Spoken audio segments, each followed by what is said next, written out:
about it. What's one day that we could go without drinking a Coke? Or giving up something. Just giving up something.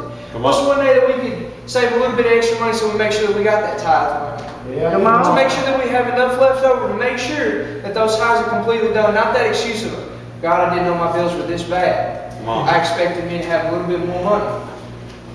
What if we gave up some of that stuff? What if we suffered that affliction, so we call it? What if we gave up that caffeine? Just to make sure God's people, God's building, had enough money into it. All right. You know, I'm preaching myself on that because there's been a lot of times that I ain't paid my tithes like I was supposed to the other day. Because I saw a pair of tennis shoes at Walmart, and that was the tithe money. I was like, well, God, my tennis shoes are tearing up. That's a good pair of tennis shoes. I want those. Yep. And I went ahead and got them, and then it clicked. And I was like, I ain't got the money for tithes. And then your tires get a little bit bald, you ain't got no more money left. Insurance needs to be paid, and you ain't got no money left. And it's true. You'll never realize how fast your tires can go bald until you quit paying tithes. It's true.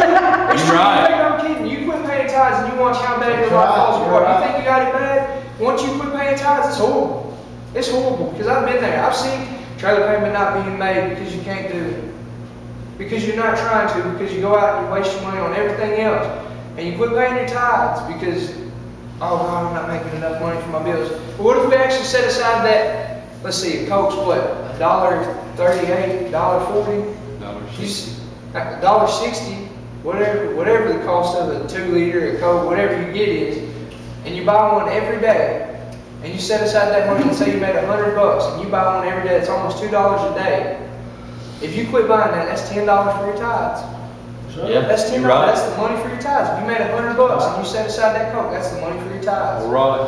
If you drink water from the faucet and you save a little bit of money instead of buying a case of Coke, that's money for your tithes. You're right. And you know, people don't think about that. People don't think about giving up that small stuff, but it counts. To God, it counts because, you know, for you to suffer that affliction, is what you like to call it, an affliction. I can't drink Coke no more, so I can't really testify to that. God pretty much made me quit.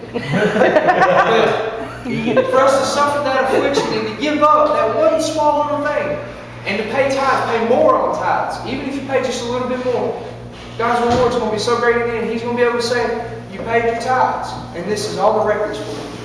You gave up that one Dr. Pepper, and you helped out the church. You gave up that one small little thing. You gave up that 1 meal at McDonald's, and you put it in the tithe plate. Come on. And just suffering that great affliction could reward you so much in the end. God ain't got to reward us near as much as what He does. God took everything away from Job and gave him twice as much. He did. You know, Job probably wasn't expecting twice as much. He was probably expecting at least the same amount, if anything. If anything. Expecting the same amount because he knew God was going to come through. But God came through in the end because Job was ready to suffer it all. To gain twice. All right. Yeah. In the end, if we suffer it all, if we truly give everything to God, and we truly break it down, and we pay our tithes first, and get our food later, Come on. what's the reward going to be in the end? How great would that affliction end up becoming in the end? Would you rather live in your sin and not pay your tithes and drink all that Dr. Pepper you wanted to? Come on. Because you think about it, that's what God said. God said to give 10%. God said it. And if that Dr. Pepper was your 10%, that Dr. Pepper became a sin because that was in God's Word. That's true. And if we just give that up, that one small little thing that you wouldn't expect, what kind of blessing are you going to receive from that? Honestly. Come on, What kind of blessing are you going to receive from giving up that 12-pack of Mountain Dew? Come on now.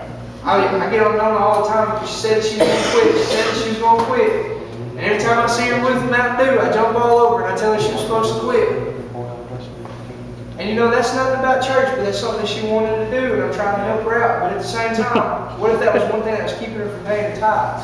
Because she wasted so much money on Mountain Dew. I'm not saying that it is. I'm not saying that Nona came to me and told me that Mountain Dew was causing her to quit paying tithes. That's not it. Bless her God. But what if that was the one thing that was holding her from getting that extra blessing? Come on. What if that was that one little Come on, you're right. Just one 16-ounce Coke. That was it. Just that Come on. one small little thing was causing her to not get a wonderful blessing that coming Sunday. Right. Just that one little thing holding her back. But she gave it up, and then she ends up getting just slain in the spirit, jumping off, going through windows, breaking walls, breaking 2x4s. Bless her, Ain't no Lord. telling what could be done. But that blessing will be so great just from giving up that one little thing. I think I'm gonna do it, honestly. That was pretty hard. Bless her. You know, I don't think about it because, you know, if it wasn't for the affliction, serving God wouldn't be that great. You're Honestly. right. It would, because there would be no reward. Honestly, I didn't suffer affliction in the Baptist church. I could drink on Saturday, get up on Sunday, be at church, and be just fine. That was perfectly fine with me. That was And the great. preacher, come on.